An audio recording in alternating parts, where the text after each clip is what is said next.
నమస్కారం గురుగారు. హారతి గారు నమస్కారం అండి. గురుగారు, మరి ఈ 2025 ఏప్రిల్ నెలలో కన్యా రాశి వారికి ఏ విధంగా ఉండబోతుంది?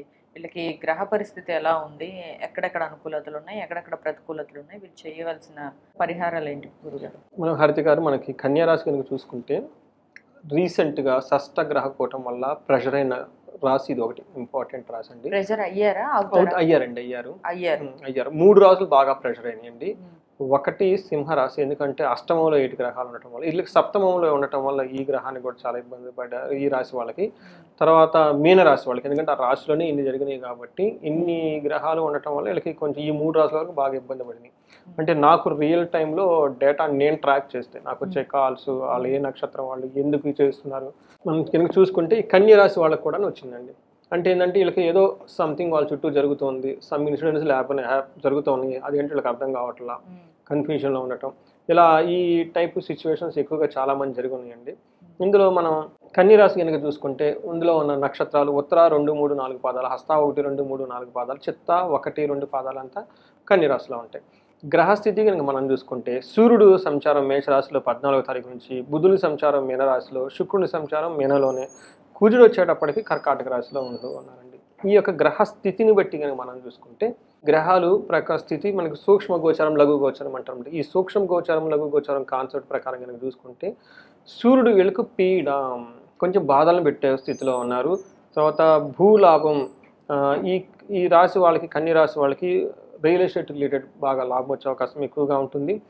7th హౌస్లో మనకి బుధుడు ఉండటం వల్ల అప్పటిదాకా వెళ్తే అవసరం గొడవలు పెట్టుకుని ఈ గొడవల నుంచి బయటకు వచ్చే అవకాశం ఎక్కువగా ఉంటుంది. 6th హౌస్లో యువతి జనబాధ, వీళ్ళకి యంగ్ ఉమెన్ నుంచి ప్రాబ్లం వచ్చే అవకాశం ఎక్కువగా ఉంది. జెంట్స్, లేడీస్ అయితే యంగ్ బాయ్ నుంచి ప్రాబ్లం వచ్చే అవకాశం ఎక్కువగా ఉంది. ఈ విషయంలో కొంచెం కేర్ఫుల్గా ఉంటే సరిపోతుంది.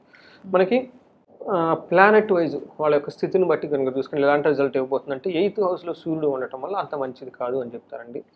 ఏం జరుగుతుందంటే దుర్దోష శత్రు సంవాదో గమనాగమన గద దుఃఖ వార్తాశ్రుతం చైవ అష్టమస్త యథా రవి. అది అష్టమంలో అంటే ఇలా రాశి నుంచి కౌంట్ చేసుకుంటూ పోతే 8th హౌస్లో సూర్యుడు ఉండటం వల్ల ఏం జరుగుతుందంటే దుర్దోష అంటే చెడు పనులు చేయాలని ఆలోచన వస్తుందంటే వాళ్ళకి. అప్పటిదాకా బాగుంటారు, ఎవరు చూస్తున్నారులే ఇది మనం చేసేద్దాం, వీళ్ళు ఏదో పోతున్నారు వాళ్ళని ఏదో ఇబ్బందులు పెట్టేద్దాం ఒక ఆలోచన వచ్చేస్తుంది. శత్రు సంవాత, గొడవలు పడతారు. ఎవరితో గొడవ పడతారు? పోయి శత్రువులతో గొడవ పడతారు. వీళ్ళు శత్రువుని ఏం చేయాలి? వాడు మనం వదిలేయాలి, అంతే కదండి. కాదు వీళ్ళంతా పోయి అప్పుడెప్పుడో నన్ను ఏదో చేస్తారని చెప్పేసి వీళ్ళు ఇప్పుడు పోయి గొడవ పడతారు. సో ఎంతకాలం ఇలా చేద్దాంలే, ఎవరు చూస్తారులే అన్నట్లు స్మార్ట్ వర్క్ చేయటం అవన్నీ చేస్తూ ఉంటారు అనమాట.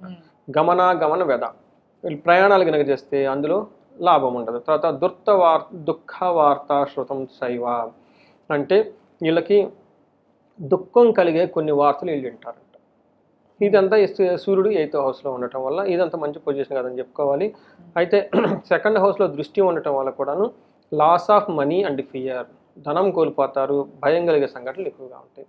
అయితే ఇదంతా సూర్యుడి వల్ల ఉండటం వల్ల, సూర్యుడు వల్ల మనకి వీళ్ళకి అంత మంచి జరగటం లేదని చెప్పుకోవాలి. అయితే కుజుని వల్ల ఏమవుతుందంటే మిక్స్డ్ రిజల్ట్ వస్తుందండి. కుజుడు 7th హౌస్లో ఉండటం వల్ల ఏమవుతుందంటే ఓవరాల్గా కనుక చూసుకుంటే ధనధాన్య అభివృద్ధి ఉంటుంది, కీర్తి ప్రతిష్టలు బాగుంటాయి, మనసుకు సుఖం కలుగుతుంది, పుణ్యకార్యాలు చేయటం, నూతన వస్తు సేకరణ.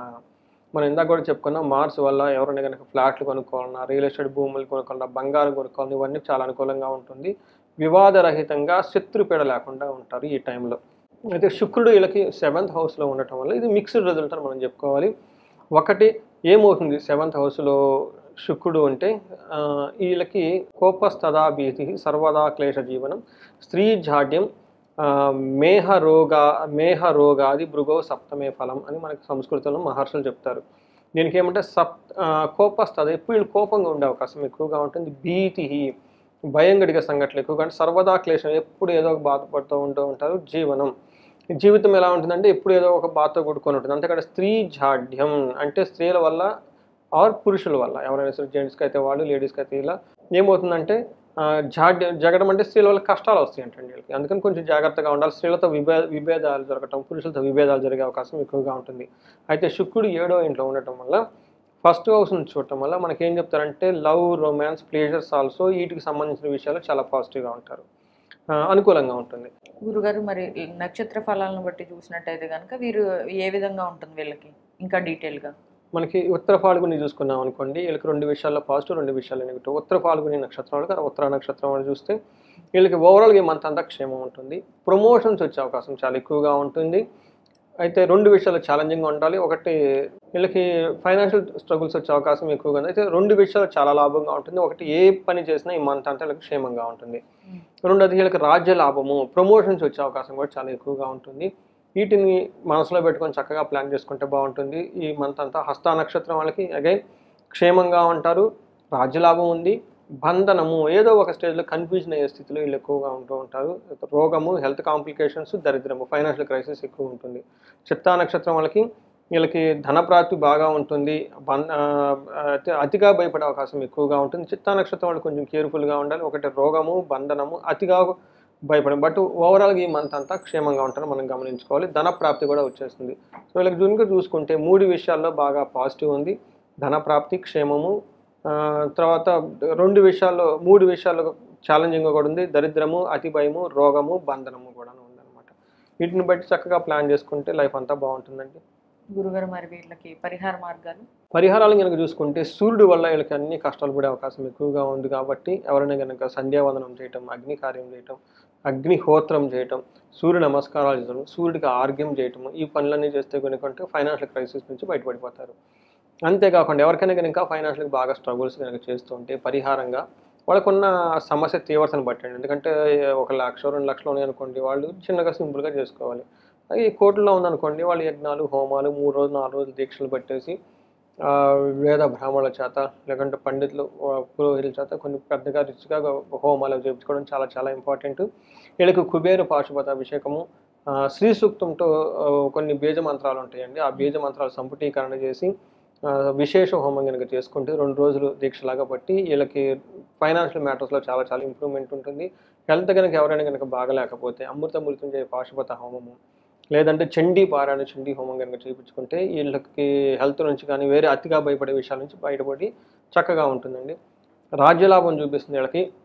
చక్కగా వీళ్ళకి ప్రమోషన్స్ వచ్చే అవకాశం ఎక్కువగా ఉంటుంది. అయితే ఎవరికైతే నాయకత్వ లక్షణాలు కావాలి, ఉన్నత పొజిషన్కి వెళ్ళాలి, మంచిగా ఉన్నతంగా ఉండాలనుకున్న వాళ్ళు వీళ్ళు రాజశ్యామల యాగం కనుక చేయించుకుంటే 2 రోజులు కానీ 3 రోజులు బట్టి వాళ్ళకున్న ఓపికను బట్టి వీళ్ళకి ఏమవుతుందంటే రాజ్యానికి కావాల్సిన శక్తి యుక్తులు వీళ్ళకి వచ్చేస్తాయి. అలానే ఒక రాజుగా ఉన్నప్పుడు వీళ్ళ మాట అందరినీ వినాలి కదండి. సో అట్లా రాజ్యలాభము, తర్వాత వీళ్ళకి సర్వజన వశీకరణ, తర్వాత ఇవన్నీ వీళ్ళకి వచ్చి ఒక శక్తి వచ్చి వీళ్ళు చాలా ఉత్సాహంగా యాక్టివ్గా ఉండేసి వాళ్ళకి వచ్చిన ప్రమోషన్ కానివ్వండి వాటికి వచ్చే ఛాన్సెస్ చాలా ఎక్కువగా ఉంటుంది.